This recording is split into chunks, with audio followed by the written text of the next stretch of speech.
As a historian of science, for the last decade, I have focused on environmental health, politics, and regulation related to toxic chemicals.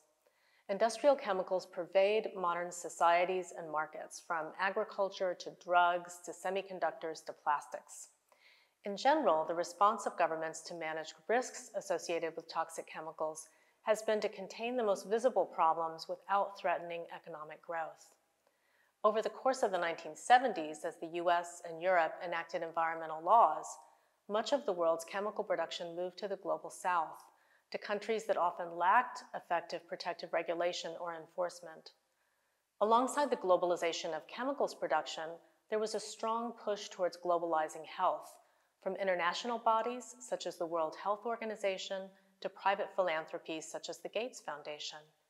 Yet these efforts rarely highlighted the disease burden from the growing volume of toxic chemicals produced in the developing world and crossing borders as both products and pollutants.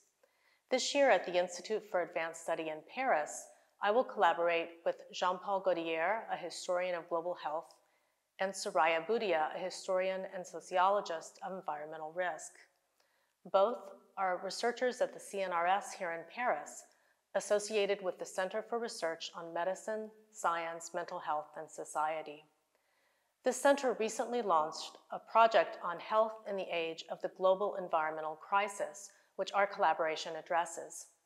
We will pay attention to how different international institutions in the private sector vied for authority over labor conditions, toxic waste, and safety data.